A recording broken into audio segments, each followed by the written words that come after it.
Ok, vamos entonces a leer Segunda de Corintios 5, 17. Amén. Segunda de Corintios 5, 17. Vamos a leer todos juntos. Es importante todos participemos de la lectura de la palabra de Dios. 5, 17 de segunda carta a los Corintios. ¿Estamos allí? ¿Sí? Ok. Vamos a leer, por favor. Segunda de Corintios 5, 17. Amén. ¿Quién lo encontró que lo pueda leer en altavoz? De modo que si alguno está en Cristo, nueva criatura es. Las cosas viejas pasaron. He aquí, todas son hechas nuevas. Amén. De modo que si alguno está en Cristo, nueva criatura es. Las cosas viejas pasaron. He aquí, todas son hechas nuevas. Gloria a Dios, aleluya. Amén. Siéntense, por favor. Y vamos entonces a continuar con el tema que traemos.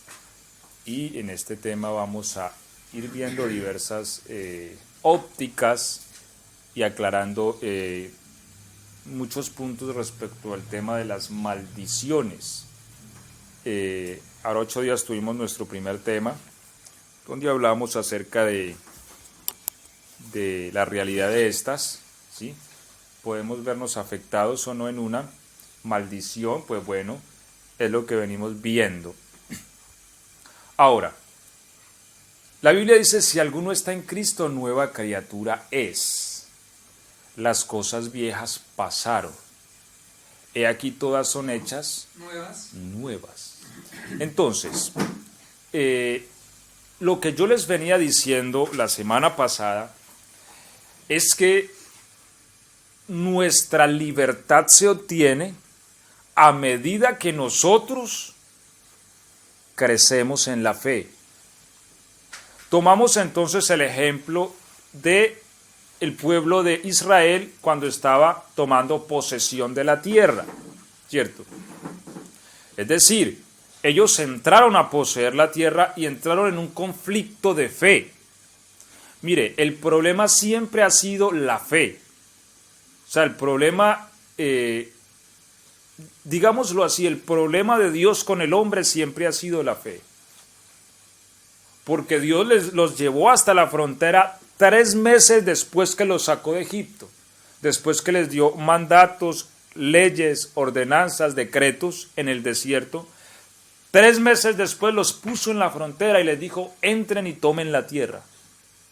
Pero después de haber enviado 2 espías, vinieron 10 de ellos llorando y diciendo, no, es imposible tomar esa tierra. Sí, la tierra es buena, pero sus moradores son gigantes. Están los hijos de Anac, sus murallas tocan el cielo. A su parecer éramos como langostas, nos devorarán vivos. Y dice la Biblia que estos 10 desanimaron al pueblo. Entonces, mire, 3 meses después hubieran podido poseer la tierra. Pero el Señor les dijo, bueno, ahora se van al desierto, un año por cada día. 40 años en el desierto. Y esos niños que ustedes dijeron que se los iban a comer vivos, a esos niños les voy a dar la tierra. Así que Dios espera 40 años. Y cuando esos niños ya se han hecho hombres, nuevamente los lleva a la frontera y les dice, entren y posean la tierra. Aún así, entran a poseerla y toman parte de la tierra, pero en el transcurrir de toda la historia de Israel, siguen teniendo problemas con la posesión de toda la tierra. Y la pregunta es, ¿por qué si Dios les entregó toda la tierra? Hasta el día de hoy, miremos el problema que vive Israel hoy. Por ejemplo, la Franja de Gaza, toda esa tierra palestina que era tierra de los filisteos, y muchos otros sectores que Israel no los ha posesionado. ¿Por qué ocurre esto? porque la fe no ha madurado. ¿Me hago entender? Entonces, una cosa es la palabra objetiva de Dios, otra cosa es mi experiencia subjetiva. Yo no puedo mezclar esas cosas, porque si yo las mezclo, entonces no voy a entender las Escrituras y la promesa de Dios. Dios logró ya en Cristo Jesús toda mi libertad, pero yo la experimento a medida que mi fe crece. Es decir, aunque Dios logró que yo sea libre, yo soy libre en la medida que creo. No quiere decir que porque yo vine a Cristo, entonces todas mis ataduras, todos mis problemas, todos mis conflictos se solucionaron al instante sencillamente porque vine a Cristo y me hice bautizar. No funciona así. Me explico, en el aspecto objetivo de la cruz, Dios ya nos hizo perfectos. Pero en el aspecto subjetivo, que es mi experiencia continua, yo debo alcanzar esa perfección. Y eso lo hace es la fe. Por eso dice el autor de Hebreos que aquellos, refiriéndose al pueblo de Israel en el desierto, fueron puestos por ejemplo a nosotros. Y dice, ¿quiénes fueron los que no entraron sino los que no creyeron? Y cayeron muertos en el desierto. Así que el autor a los Hebreos nos da un consejo y nos dice de que tengamos temor. Porque si ellos cayeron muertos y no entraron por su incredulidad, pues nosotros no vamos a hacer la excepción. Nosotros a veces creemos que el Dios de aquí es diferente al Dios de allá. No, Dios es el mismo por los siglos. Amén, amén. Y la Biblia dice que sin fe es imposible agradar a Dios. Entonces hay la necesidad de que nuestra fe madure. Si nuestra fe no madura, entonces nosotros no podemos realmente entrar a experimentar una libertad plena. Ahora, hay diversos tipos de maldición y vamos a ir mirándolas una a una durante estas semanas. Pero no todas se solucionan de la misma manera. No todas se rompen de la misma manera. ¿Sí? Esto tiene su ciencia en la palabra de Dios. Pero hoy nos vamos a centrar en maldiciones causadas por autoridades. Ahora, vuelvo y les digo lo que les decía la semana pasada. ¿Cómo nosotros sabemos si una maldición está operando en mí? Por la sintomatología. Porque nosotros tampoco nos podemos volver como que, a ver, y esto representa también un desequilibrio. Los peligros del cristiano es entrar en desequilibrios. Ir a los extremos, ¿cierto? Hay quienes todo se le vuelve maldición. Y tampoco puede ser así. Porque el cristiano sufre momentos de aflicción también y vienen como prueba de parte de Dios. Dios prueba nuestra fe a través de la aflicción. Ahora, no podemos hacer de todo maldición, pero sí nos toca entender la sintomatología sobre cuál opera una maldición. Porque todos tenemos pruebas. Todos tenemos aflicciones y a través de ella Dios nos perfecciona. Pero ¿cuáles son los síntomas más notables de las maldiciones? Que se perpetúan en el tiempo. Me explico, hombre.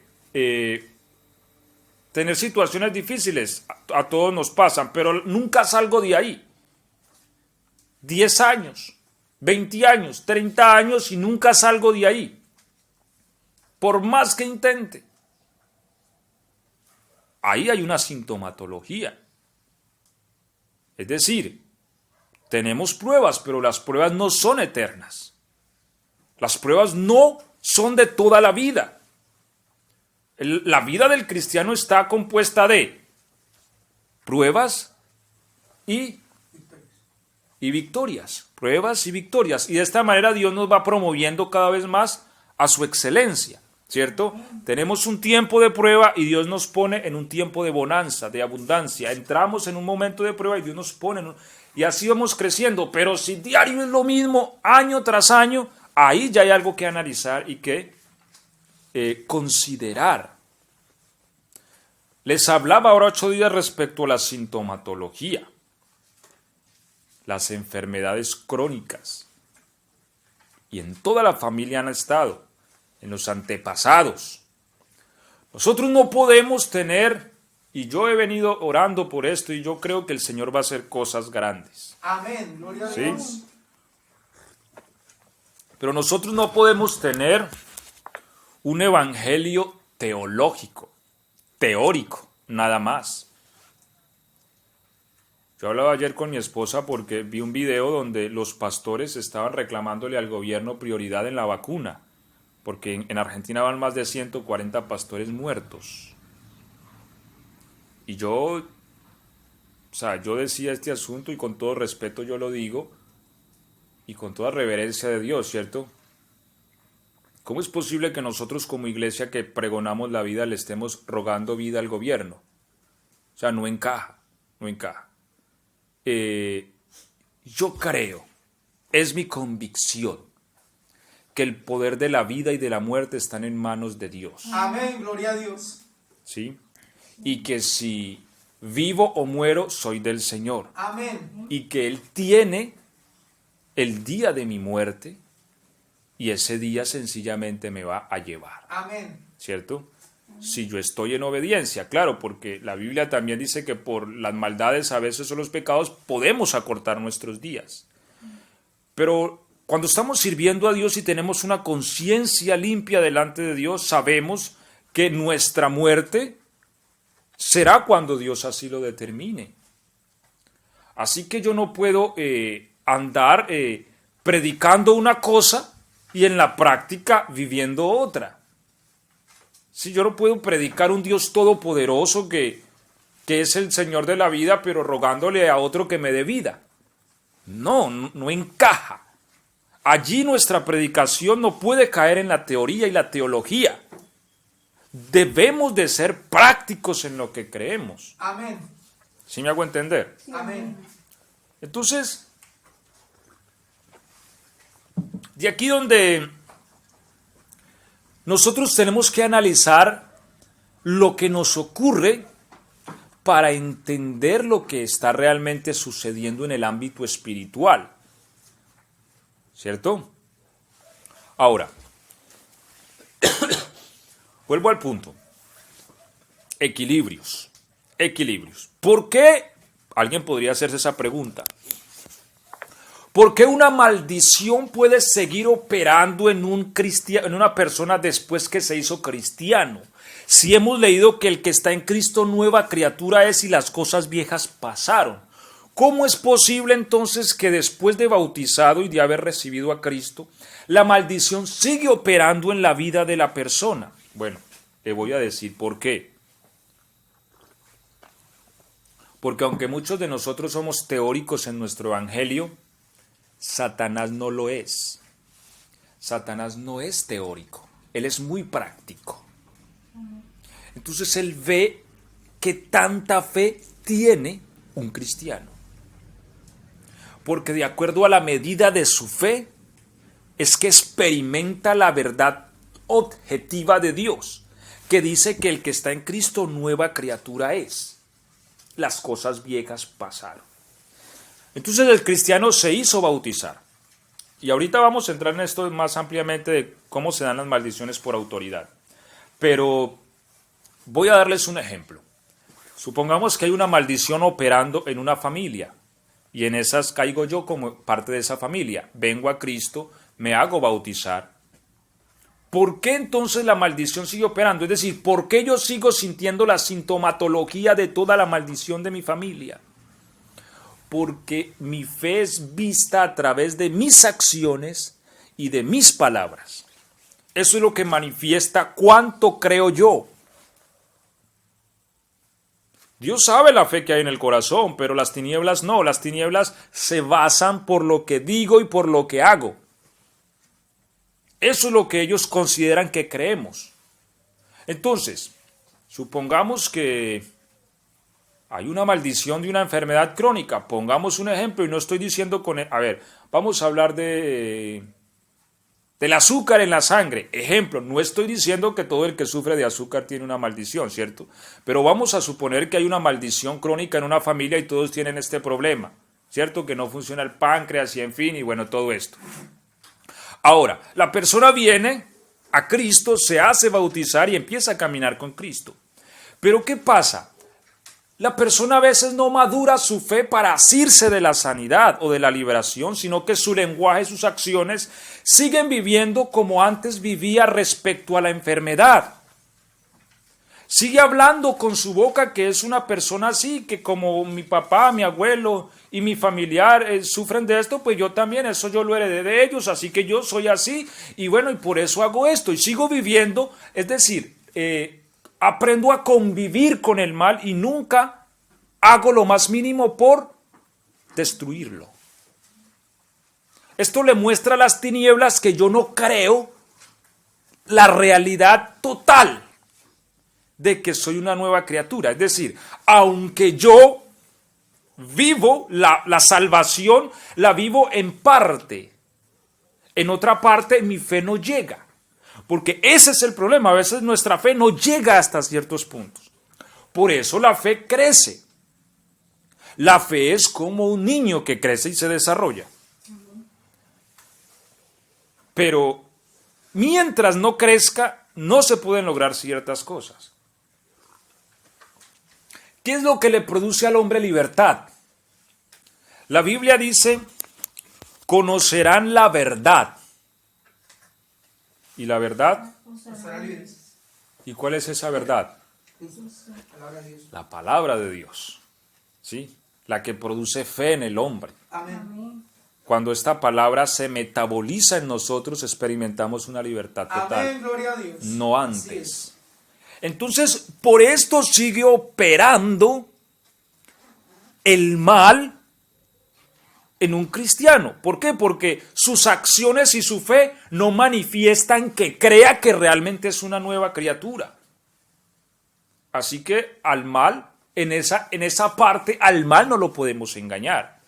Él sabe cómo hablamos y cómo vivimos.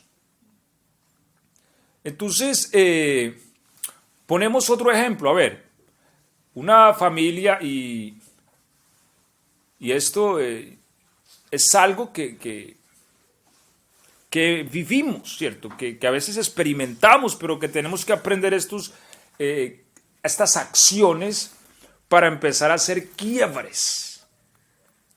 Pero ejemplo, una familia que ha vivido sometida a pobreza extrema toda la vida. Porque aunque ser pobre no es una maldición, pero a veces ni tener lo necesario siempre tampoco es bíblico, ¿cierto?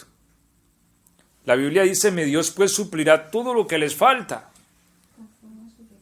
Entonces, hay momentos de escasez, los hay, pero también hay momentos de abundancia. Pablo dijo, sé vivir escasamente, pero sé vivir en abundancia. Es decir, había vivido ambas cosas. Pero no es que mi abuelo fue súper pobre, mi papá, mis tíos, todos, y ahora yo y no tenemos a veces ni para comer. Bueno, ahí hay algo que hay que prestarle atención porque no es bíblico que vivamos de generación en generación en pobreza extrema. Pero ¿qué pasa? Cuando la persona viene a Cristo, se hace bautizar, cree que Jesús es su Salvador, pero no cree en lo demás. ¿Por qué? Porque sigue hablando y comportándose de la misma manera. Es decir, sus pensamientos siguen siendo pensamientos de pobreza. Y sus acciones siguen siendo acciones de pobreza. Sigue comportándose como una persona arruinada. y sigue hablando como una persona arruinada. Esto manifiesta el mal que en esa esfera la persona no tiene fe. Así que eso le da autoridad a la maldición de seguir operando. Amén. ¿Verdad? Entonces, este es el conflicto teológico que se tiene en el cristianismo. Que hay quienes dicen, no, es que en el momento del bautismo toda maldición se tiene que romper, toda cosa mala y todo. No funciona así. ¿Que hay gente que recibe gran parte de liberación en el bautismo? Sí, porque su fe es grande a la hora de ser bautizado. Amén, amén. Pero hay quienes no tienen esa fe tan grande. Sí, es que esa es la dinámica, o sea, lo que mueve la balanza es la fe. Es que nosotros a veces hacemos del bautismo un acto litúrgico No, o sea, es como el papá que dice, no, es que el niño tiene ya 12 años, pastor, bautícelo porque si no se me va a perder el niño. No, o sea, el punto es, ¿el niño tiene fe para salvación o no? ¿Cierto? Si el niño tiene fe, hay que bautizarlo. Si él dice, sí, yo creo en la palabra, yo creo que necesito ser salvo a través del bautismo. Pero hay padres que hacen del mero acto del bautismo como algo mágico, que lo meten, lo sacan y ya es... No. Si no hay fe en la acción, no sirve. No pasa nada. Mucha gente ha sido bautizada, pero ha venido a la iglesia con otros intereses. Y esa acción no sirve, porque no hay fe en esa acción. Y las obras posteriores manifestarán que no hubo fe en esa acción. Entonces no se trata de hacer el bautismo como algo pues que no, es la fe la que transforma. ¿Sí me hago entender? Pero que esa fe tiene dimensiones, medidas, tamaños. De manera que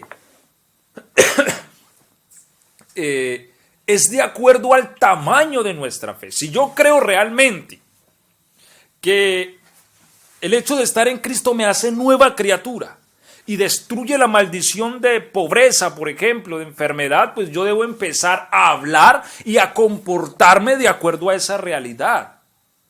Porque si no, no es real. Yo no puedo creer en una realidad ficticia. Yo no puedo decir, ves, si yo paso la avenida,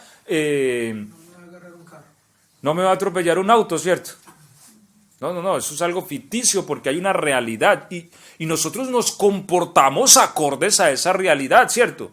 Hasta los perros, porque usted mira que un perro se para en la avenida y mira para abajo y mira para arriba, porque él sabe que el auto pega duro. A un Cristo cuando fue llevado pastor al desierto fue tentado con eso, lánzate porque el Señor... Porque a sus ángeles mandará para que te guarde, ¿cierto? Sí, pues algo tan... No tentarás haciendo tuyo, ¿no? Ajá, allí había una realidad.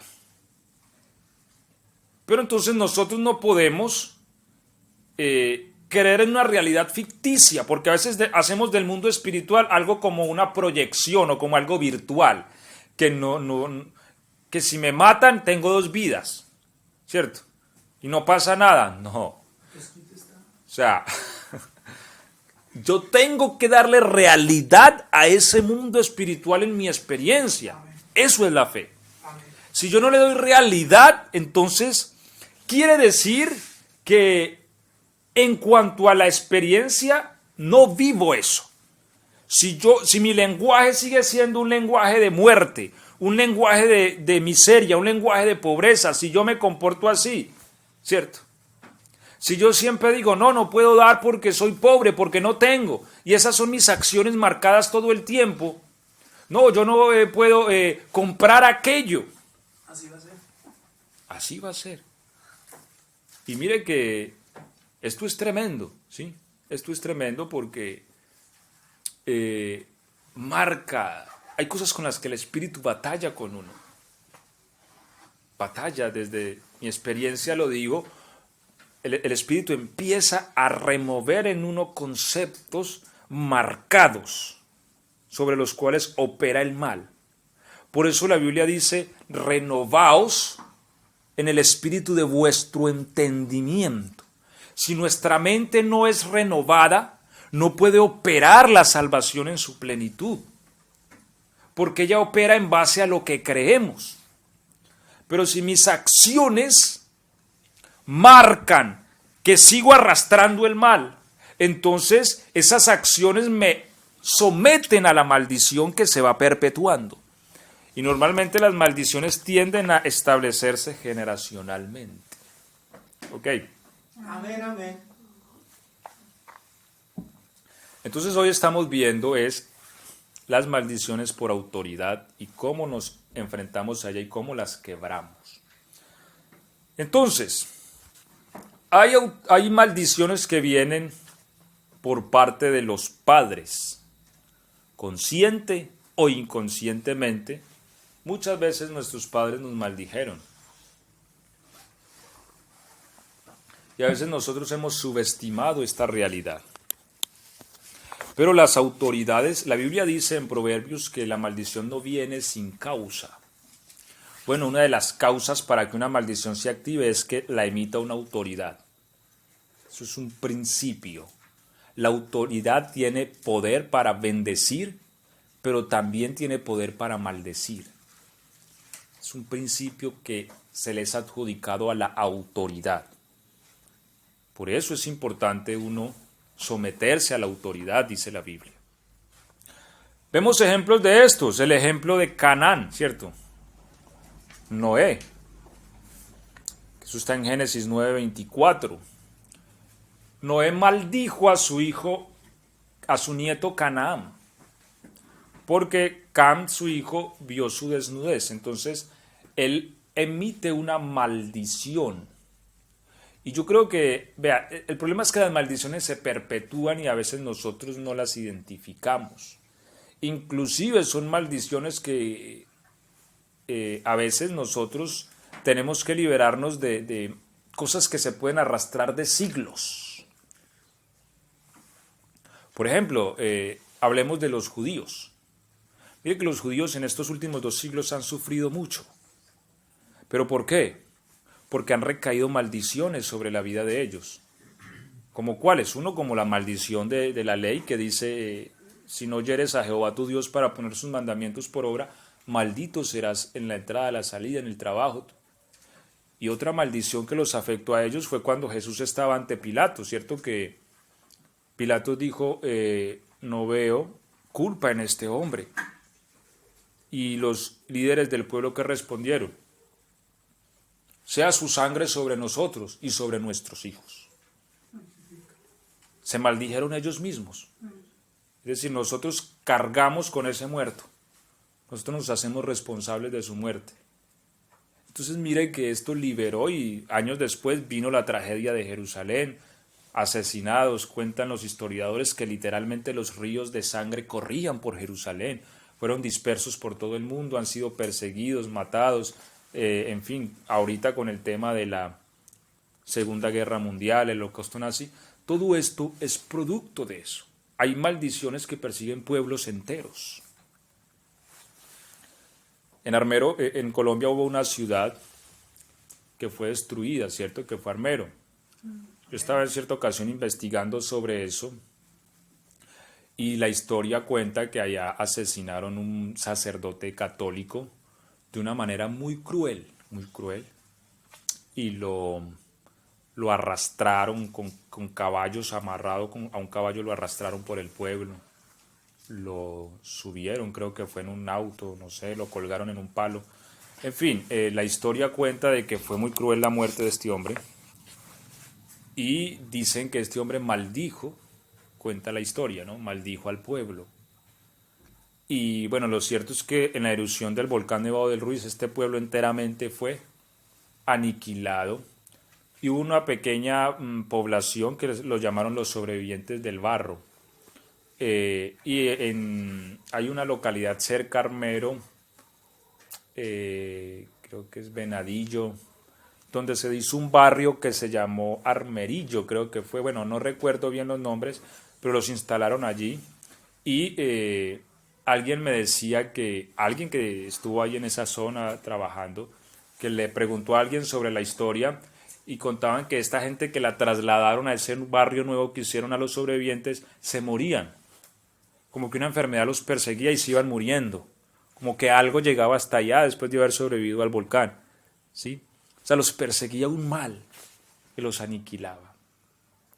Entonces, pues el tema de las maldiciones son reales, operan y hay quienes no le presta atención, pero es cierto.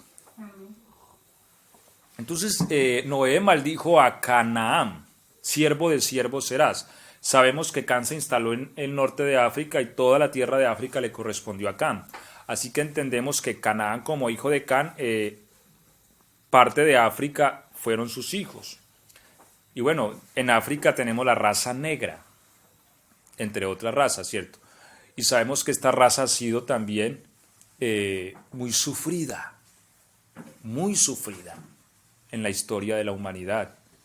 Ha sido vendidos como siervos, como esclavos, en fin, sus historias han sido tristes, pero es porque ha operado, entre otras muchas maldiciones, porque han habido maldiciones de tribus, en fin, que han operado también sobre estas razas y hacen que su vida esté sometida a una condición de la cual no pueden salir. O en 1 Samuel 14:24 vemos que Saúl maldijo a su hijo Jonatán inconscientemente, pero lo maldijo. Entonces, nosotros no podemos subestimar el poder que tiene la palabra de una autoridad, más de un padre, ¿sí? O una madre. Ejemplo, el padre que le dice al hijo: usted nunca va a ser capaz de ganarse la vida. Créame, gente llega a grande y tiene problemas económicos de los cuales no se puede liberar. Y de todo trabajo lo echan. Y como que no es capaz de hacer las cosas bien. Y uno puede decir, eso sí es verdad. Sí ocurre. ¿Es verdad, amén? Porque la autoridad bendice o maldice. La Biblia es muy enfática en esto. Abraham bendijo a su hijo Isaac. Isaac bendijo a su hijo Jacob, quien de hecho hizo un trueque para tomarse la bendición del primogénito. Mire, Jacob bendijo a sus hijos antes de morir. Hay un poder en esto. Y esto es tan tremendo que, porque uno puede decir, eso son solo palabras. No. Cuando Jacob tomó la bendición de su padre y vino Esaú y le dijo, padre, mi bendición, él dijo, ¿y quién fue el que bendije ahora?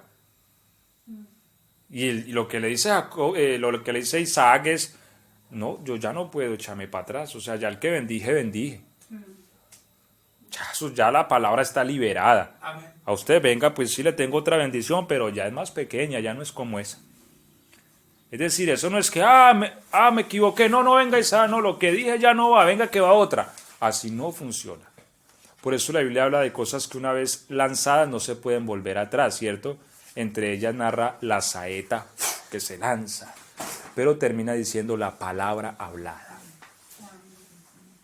Cuando uno lanza la palabra, está lanzada. ¿Sí? Amén. Así que es muy cierto. Por eso uno como padre tiene que tener cuidado con lo que dice a sus hijos. Yo he experimentado eso en mi vida. Les voy a poner otro ejemplo. Y les voy a, en este ejemplo, decir cómo realmente puede operar la maldición aún después de ser cristiano por no tener el conocimiento de esta. Una madre que le dice a su hija, o un padre que le dice a su hija, usted nunca va a ser capaz de hacer una comida bien hecha. ¿Por qué? Porque se le quemaban los frijoles o le quemaba la guapanela. Le quemaba la Sí, se le quemaba el té. Entonces, claro, un padre indignado tal vez en alguna ocasión le diga a su hija, usted nunca va a ser capaz de hacer una comida bien hecha. La maldijo. La niña crece, se hace una mujer, se casa y es una excelente mujer, una excelente esposa, pero cuando entra a la cocina algo ocurre, se pone nerviosa, empieza a temblar y nada le queda bien hecho. ¿Sí? Y parece que no sabe por qué, pero ella misma dice, no, yo no soy buena en la cocina, yo no soy buena. Así que se hace la idea. ¿Qué pasa? Viene y conoce el Evangelio, viene a Cristo, se hace bautizar porque cree en Jesús como su Salvador. Pero ¿cuál es el problema y por qué la maldición tiene autoridad de seguir operando? Porque ella sigue creyendo en la maldición y no en lo que está escrito que dice, si alguno está en Cristo, nueva criatura es. Entonces, ella sigue creyendo, a pesar que es bautizada, que viene al Señor, que ha sido ya perdonada, viene a la cocina y sigue temblando. Y sigue creyendo que es mala para la cocina. Entonces le dice a su esposo, no, yo la cocina no, a mí me da miedo, a mí todo me queda mal hecho, yo soy mala cocinera. Cuando ella dice eso, cuando ella se comporta de esa manera, pese a que ya está en el Señor, le está dando autoridad a la maldición para que siga vigente en ella y se perpetúe. ¿Me hago entender? Este entonces es el principal problema. ¿Por qué un cristiano sigue cargando una maldición?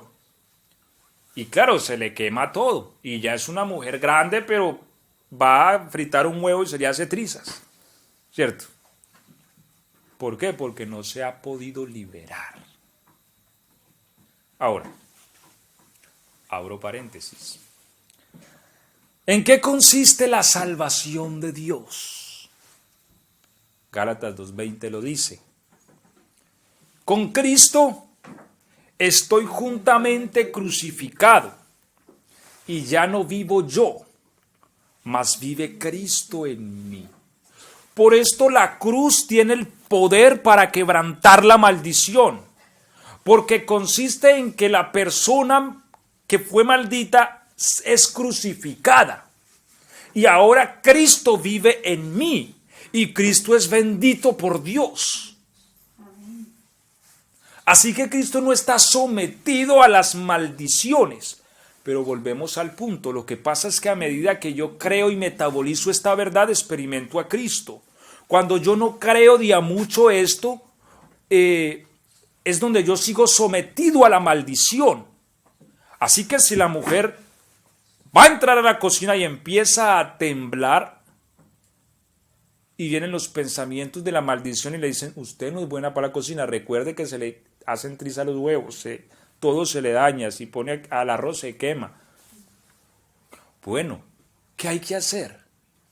Y aquí vamos hablando algunas pautas para romper estas maldiciones. Hay que reconocer la operación de una maldición. Porque una persona que no reconoce que hay un mal que lo está afectando no puede ser libre.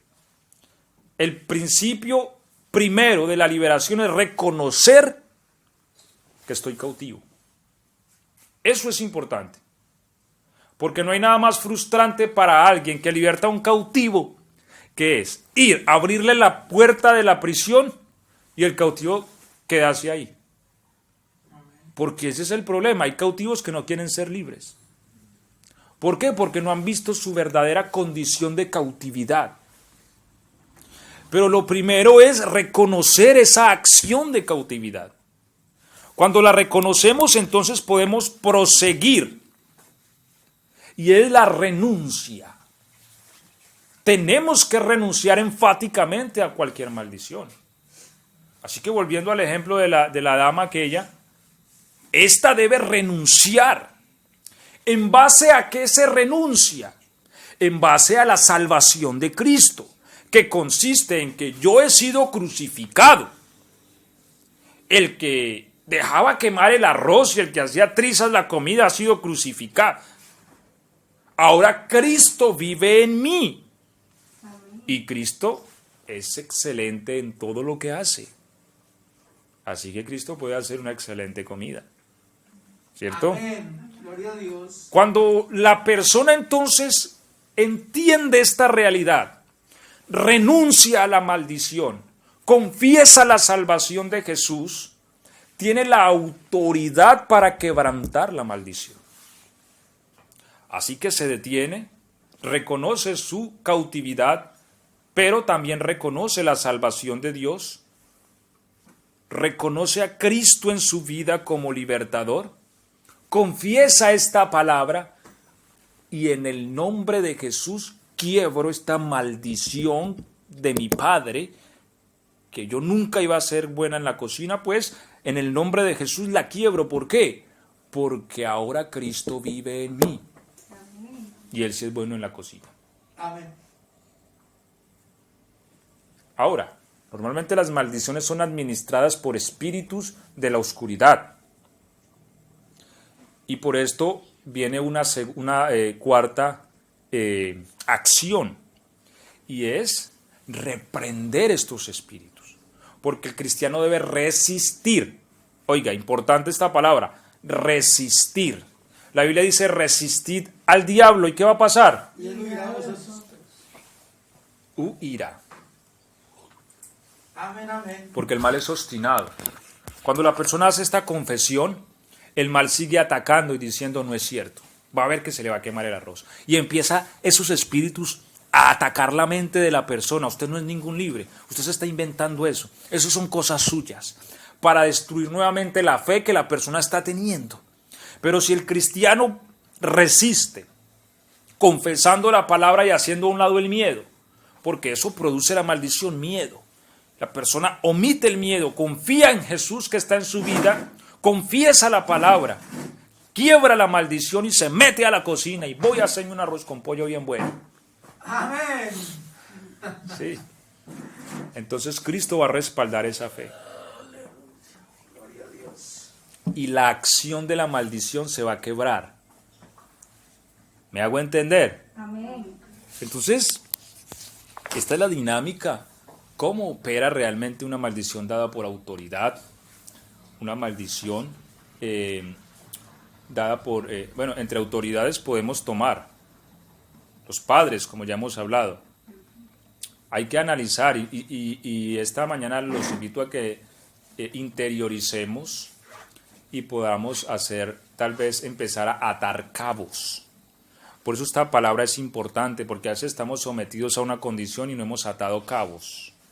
Es decir, no hemos como, ya entiendo que esto es por esto y aquello por aquello, ¿cierto? Entonces cuando uno entiende que uno está sometido a una condición continua, pero vuelve al pasado y dice, es que mi padre me dijo esto, es que mi madre me dijo esto. Ahora sé que debo enfrentar eso y quebrar eso ahorita por el poder de Jesús. Entonces es importante porque muchas veces, como les decía, conscientes o inconscientemente, nuestros padres nos maldijeron, porque a veces los padres no tenían en cuenta lo que decían y tiraban las cosas así porque no creían en esto ni le daban valor a esto, pero no sabiendo que estaban maldiciendo. Por eso la Biblia es tan enfática a la ira, al enojo, a la gritería. La Biblia dice que esto se aparte de nosotros. ¿Por qué?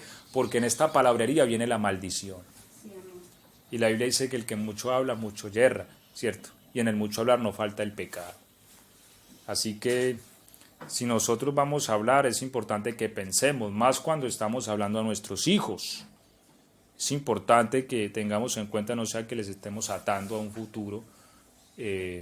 A mí alguien me decía en cierta ocasión, me contaba que la hija de una esposa de un pastor allá en Colombia, le gustaba mucho la música del rap y esto. Y bueno, como que la madre no estaba muy de acuerdo con esa música. Y yo les digo una cosa a ustedes, hermanos, si uno no está de acuerdo con cierto estilo de vida de un hijo, mire a ver cómo lo corrige, pero nunca lo maldigamos. Bueno, lo cierto es que ella como que tuvo un noviecito con ese mismo estilo de vida y se enamoró de él y la mamá le dijo que nunca le iba a ir bien con él. Bueno, se casó con él porque de él se enamoró y no han podido realmente vivir bien. Entonces, nosotros no estamos para maldecir. El apóstol Pablo dijo, no maldigáis y no devolvamos mal por bien, ¿cierto? Mal por bien o bien por... Bueno, ahí está. Pero es eso, o sea, ¿por qué atar a un hijo bajo una maldición? No tiene sentido. Bueno,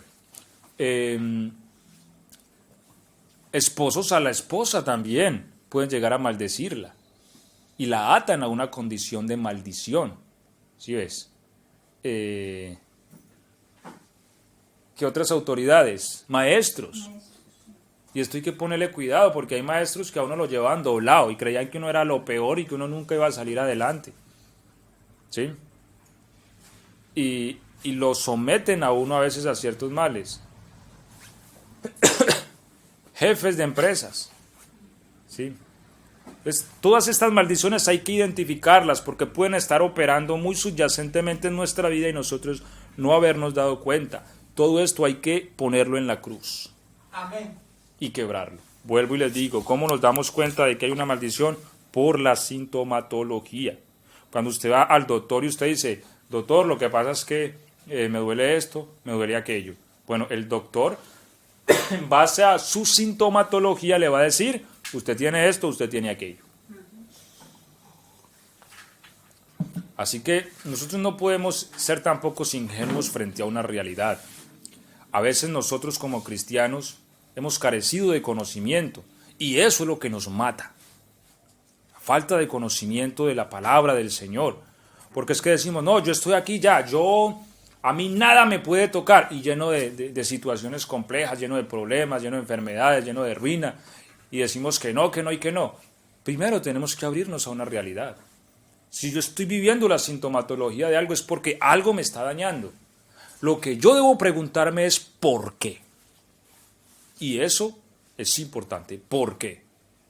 Entonces, si estoy sometido a una situación perpetua de la cual no puedo salir y diario estoy metido allí, yo debo de preguntar, Señor, ¿por qué? ¿Está operando en mí algún mal? Y entonces allí puedo encontrar la respuesta. Amén. Pero es importante. La Biblia dice que Israel cayó bajo maldición en tiempos de David. 2 años estuvo aguantando hambre la nación. Pasó hambre, dice que hubo escasez de alimento. Pero 2 años tardó David también en consultar al Señor. Y solo cuando él consulta al Señor y le pregunta el por qué, viene la respuesta del Señor. Esa maldición es por causa de Saúl, por perseguir a los gabaonitas.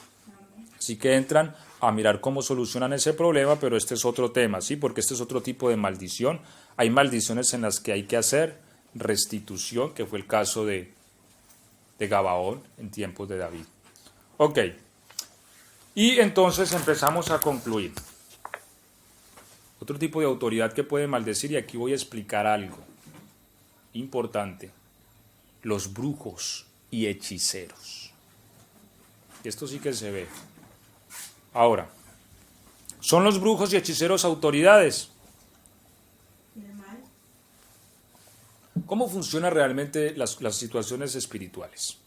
A ver, sabemos que hay autoridades en el mal, ¿cierto? Pero ¿sobre qué tienen autoridad? Sobre la oscuridad. ¿Encabezados por quién? Por Satanás. Entonces, antes de venir a Cristo, dice la Biblia que nosotros estábamos bajo ¿qué autoridad? Bajo la autoridad, dice la Biblia, el espíritu que ahora, que ahora opera en los hijos de desobediencia. También dice que Él nos transfirió de las tinieblas al reino de su amado Hijo. Entonces, cuando la persona no tiene a Cristo o está lejos de la luz, está bajo la autoridad de las tinieblas. Ahora, Satanás nombra sacerdotes. Así como hay sacerdotes en la luz, bueno, en el orden de Israel estaba el sacerdocio levítico, pero ahora está el sacerdocio de Cristo, quien es el sumo sacerdote, y nosotros que somos sacerdotes con él, ¿cierto? Amén. Pero las tinieblas también tienen un sacerdocio, que son los brujos y hechiceros. Por eso usted oye en el satanismo hablar del sumo sacerdote. ¿Por qué? Porque hay un sumo, es decir, hay una persona que tiene más autoridad que los demás brujos. Pero todos son sacerdotes, tanto el sumo como los brujos y hechiceros. Ahora, dentro de una esfera espiritual, el sacerdote tiene más autoridad que cualquier otro del pueblo. Por ejemplo, en la nación de Israel, los levitas tenían más autoridad que los demás del pueblo. El sumo sacerdote inclusive era tenido como una autoridad política. Así que este principio ocurre en todo.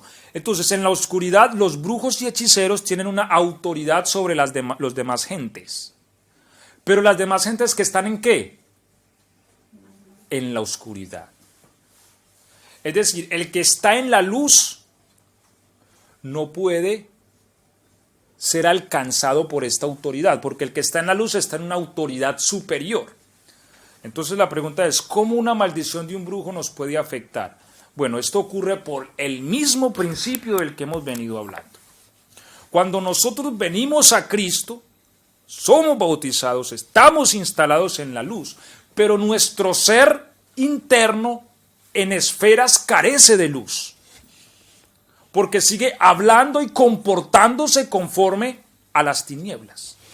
Y es en esas esferas donde la maldición puede penetrar. A ver, voy a poner un ejemplo. La Biblia dice que estamos en luz, ¿cierto?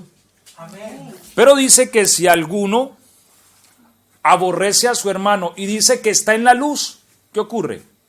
Es mentira. Bueno, está en tinieblas todavía. Entonces, mire, parte de él está en tinieblas, de su entendimiento, de su vida, de su ser. Y esa parte que está en tinieblas, entonces las autoridades de las tinieblas lo pueden dañar ahí. ¿Me hago entender? Amén. De manera que cuando un brujo o un hechicero lanza una maldición, como lo iba a hacer Balaam al pueblo de Israel, pues esta maldición va a penetrar, ¿cierto? Bueno, hay maldiciones de ruina en la hechicería, hay maldiciones de tormento, hay maldiciones de muerte, hay maldiciones de apego, o hechicerías de apego que usan los brujos para hacer que alguien se case con otro. Este tipo de hechicería se da sobre la maldición o sobre el conjuro. Ahora, yo tengo que examinarme es qué parte de mí está en oscuridad. ¿Por qué? Porque la luz es la palabra de Dios. Amén. Vuelvo al punto, si hay algo en lo cual yo me comporto y hablo diametralmente opuesto a lo que Cristo está diciendo, en esa parte estoy en tinieblas. Es lo que dice Cristo, si todo vuestro ser está en luz, todo vuestro cuerpo, dice él, cuando dice que si tu ojo te es ocasión de caer, sácalo, dice, cuando dice que la lámpara del cuerpo es el ojo, dice, si todo tu cuerpo está en luz y no hay ningún rincón en el cual haya oscuridad. Ese es el problema, que a veces hay parte en nosotros que tiene oscuridad. ¿En qué se basa la oscuridad? En no creer. Porque la luz es la palabra de Dios. Entonces, cuando yo hablo y me comporto de una manera que no es respaldada por las Escrituras, en esa parte estoy en tinieblas. Y en esa parte la maldición del mal puede entonces dañarme. ¿Sí me hago entender? Amén. Entonces, ejemplo, volvemos al punto. Un hechicero manda una maldición de ruina hacia un cristiano. Bueno, aquí hay otros elementos que hay que tener en cuenta, pero ahora no los vamos a tocar. Pero la maldición, recordemos que es administrada por espíritus de Satanás. Así que estos vienen. ¿Qué es lo primero que ellos palpan? La fe del cristiano. Y hacen un daño. Te hacen echar del trabajo. Conforme responda y actúe el cristiano, manifiesta su fe. Entonces el cristiano empieza a decir, no, me echaron del trabajo, sí, ahora que no, ahorita nos vamos a poner a aguantar hambre porque mire, me echaron del trabajo, ahora ya no vamos a tener, vea, con qué vamos a pagar el alquiler, los servicios, ahorita van a cortar los servicios. Claro, su palabra comienza a maldecirse a sí mismo, porque no tiene fe y confianza en Dios. Y comienza a preocuparse y ya no duerme y el estrés, esas acciones manifiestan que no cree. Si la Biblia dice que Él es mi proveedor. Amén. Esa acción le da autoridad a los demonios enviados por el hechicero para maldecir, para que ésta se establezca. Pero nosotros decimos, no, es que un cristiano no puede verse afectado por una maldición, porque dice la palabra que no hay arma contra ti. Eso es cierto. La pregunta es hasta dónde yo lo creo. Bien, es cierto, no hay arma forjada contra ti, no hay arma que se haya hecho contra ti que pueda dañarte. También dice, el que está en Cristo nueva criatura es. Pero si sabemos y creemos que somos nuevas criaturas, ¿por qué hablamos así frente a la adversidad? ¿Por qué frente al problema entonces el cristiano empieza a hablar negativamente y contrariamente a lo que está escrito? ¿Por qué empezamos a hablar que nos vamos a morir, que nos va a pasar esto, que mire y que aquello? Eso a Dios no le agrada. Y cuando uno entra en esa dinámica, uno le dio autoridad a Satanás para que la maldición se active. ¿Me hago entender? Sí, amén. Entonces no podemos hacer tampoco del evangelio un amuleto. Porque el evangelio no es un amuleto. Es que como yo soy evangélico, ningún mal me toca. No. Lo que me protege a mí es la obediencia a la fe en la palabra del Señor. De allí lo importante de hablar y actuar conforme a las Escrituras. Entonces, otro ejemplo, ya cerrando.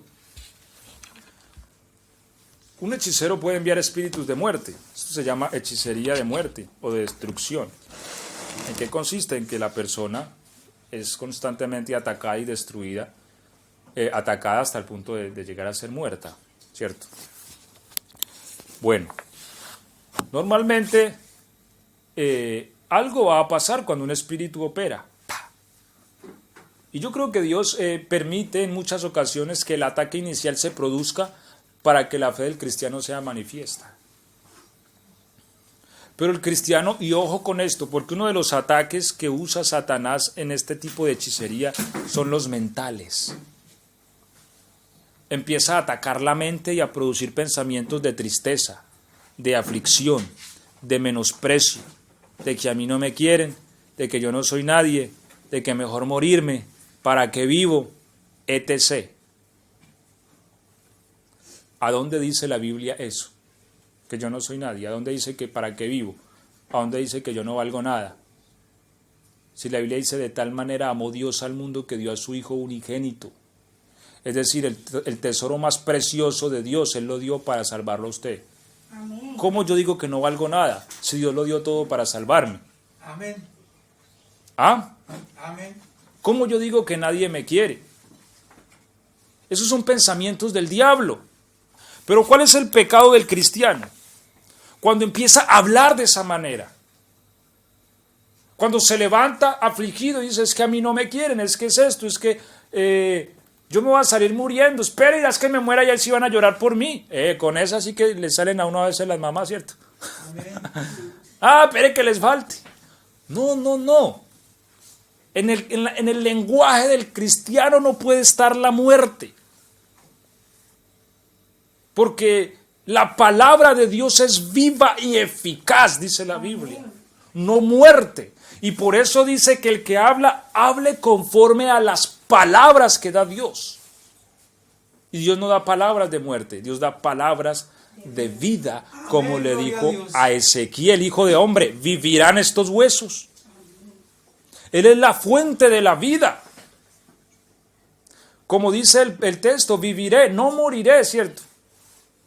No moriré, sino que viviré para contar las maravillas de Dios, para contar sus obras.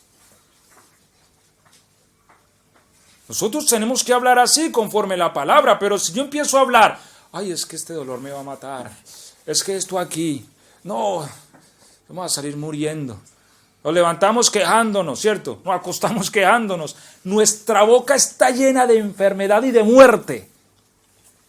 Pues no nos asombremos que la maldición nos destruya. ¿Me hago entender? Amén. Pero cuando en mi boca empieza a morar la palabra de vida, se empieza a gestar un conflicto. Cuando yo digo: el Señor es el que sana mis dolencias, ¿sí? Cuando yo me levanto y saco fuerzas de donde no tengo, pero en la palabra, se empieza a gestar un conflicto y viene el ataque del diablo a la mente. Vas a quedar mal, vas a quedar en vergüenza, vas a ver cómo que no estás de ningún aliviado, ¿sí? Comienza a atacar aquí, atacar, a probar nuestra fe. Pero cuando nosotros nos mantenemos firmes en la palabra, esto entonces manifiesta que la maldición pierde autoridad sobre mí. ¿Por qué? Porque yo creo que estoy en Cristo y soy nueva criatura. Volvemos, reconocimiento. Arrepentimiento también, porque nuestras palabras negativas son un pecado contra Dios. Hay que arrepentirnos de eso. Reconocimiento primeramente, arrepentimiento. Tercero, renuncia. Hay que renunciar a toda maldición. ¿Por qué? Porque estoy en Cristo. Y el que está en Cristo, nueva criatura es. Y con Cristo estoy juntamente crucificado y ya no vivo yo, mas vive Cristo en mí. Cuarto, hay que enfrentar estos espíritus de maldición. En mi nombre echarán fuera demonios, dijo el Señor. Así que hay que decirle a estos espíritus, en el nombre de Jesús te echo fuera. Fuera de mi vida toda influencia de muerte, de enfermedad, de pestilencia, en el nombre de Jesús. Amén. Y quinto, ¿cuál? ¿Qué dijimos? Resistir. Porque el mal es obstinado. Usted puede echar al mal hoy y mañana vuelve a mirar cómo entra. Es como las cucarachas. Usted es con ellas para afuera y ellos para adentro. Mañana vuelve a decirte, estás así, eres esto. Resistir. ¿En qué se resiste? En la palabra. Cuando resistimos en la palabra se empieza a desfragmentar la estructura del mal en nosotros. Y así rompemos la maldición que nos agobia. Amén, gloria a Dios. ¿Me he hecho entender? Amén. Amén. Bueno, vamos a estar de pie y vamos a orar y vamos a entrar en este ejercicio en esta mañana. Si usted considera que hay algo que lo ha agobiado y que en esta mañana el Espíritu de Dios se lo ha identificado a través de su palabra, yo le invito para que a través de la oración renuncie a ello en esta mañana, para que usted confiese con su boca que usted está en Cristo, que es nueva criatura y que la maldición es quebrada por la palabra de Dios. Amén. Amén. Y de esta forma entonces experimente por el poder de la cruz la libertad que Cristo nos ofrece en este día. Padre, en el nombre de Jesús oramos a ti, Señor, dándote gracias por tu palabra, mi Dios. Gracias porque tu palabra es luz para nosotros y nos enseña. Yo sé que tu palabra, Señor, ha identificado en esta mañana maldiciones, no solamente en nosotros que estamos aquí, sino en los que oyen a través de este audio, a través de las redes sociales, Señor. Yo sé que tu palabra está poniendo en la mente de alguien ataduras que ha cargado durante su vida. Muchos de tus hijos, Señor, sometidos por un pensamiento no renovado a una maldición del mal. Dios Todopoderoso, seas por medio de tu Espíritu obrando en esta mañana en nosotros. Renunciamos a estas maldiciones, Señor, a estas ataduras.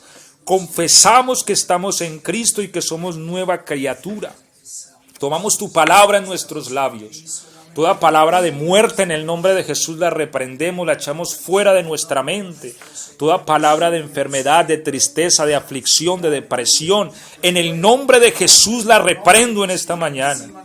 Declaramos libertad, declaramos sanidad, declaramos el poder de la cruz para nosotros, el poder que nos hace vivir de nuevo. Declaramos que somos hechos nuevas criaturas por la palabra de Dios. Declaramos que estamos en la luz y no en las tinieblas. Dios Todopoderoso, te damos gracias por tu salvación, por la libertad que tú nos das, mi Señor. Gracias, Dios Todopoderoso, toda maldición sea rota en el nombre de Jesús esta mañana. Toda maldición venida de alguna autoridad que nos haya atado a incapacidades, que nos haya atado a temores. En el nombre de Jesús hacemos uso de la salvación de Cristo en esta mañana. Confesamos el poder de la resurrección en nosotros, que nos ha hecho nuevos para Cristo. En el nombre de Jesús invocamos la sangre de Jesús sobre nuestra vida y declaramos libertad. Al nombre de Jesús sea la gloria. Hay poder en el nombre de Jesús. Hay poder en el nombre de Jesús. Resista en su mente en esta mañana, en esta semana, resista pensamientos de las tinieblas que te estén atando. Manténgase firme en la palabra y va a ver cómo estas maldiciones se hacen añicos por el poder que tiene la palabra de Dios. Aleluya. En el nombre de Jesús oramos, Señor. A ti te damos la gloria y la honra. En el nombre de Jesús, gracias te damos, Padre. Yo quiero más y más de Cristo. Yo quiero más de su poder. Yo quiero más de tu presencia. Yo quiero más y más de Él. Yo quiero más y más de Cristo. Yo quiero más de tu poder. Yo quiero más de tu presencia. Yo quiero más y más de Él. Aleluya. Gloria a tu nombre. Queremos más de tu presencia, Señor. Que tu presencia llene todo rincón oscuro de nuestro ser y seamos llenos de la luz de Dios. En el nombre de Jesús de Nazaret, toda oscuridad sea disipada por la luz de tu palabra, Padre. En el nombre de Jesús de Nazaret. Os encomendamos esta semana delante de ti, Señor. Confesamos la bendición de Dios. Confesamos el poder de Cristo en nosotros para darnos victoria, Señor, sobre todo pecado, sobre toda maldad. Sea tu fuerza en nosotros, Señor. Prospera la obra de nuestras manos, rogamos. En el nombre de Jesús, a ti nos encomendamos, mi Dios. Amén y amén. Gloria al nombre de Jesús. Mañana les recuerdo la oración de 5 a 7 de la mañana y el viernes de 9 a 12 de la noche. Dios los bendiga a todos y que tengan un excelente día.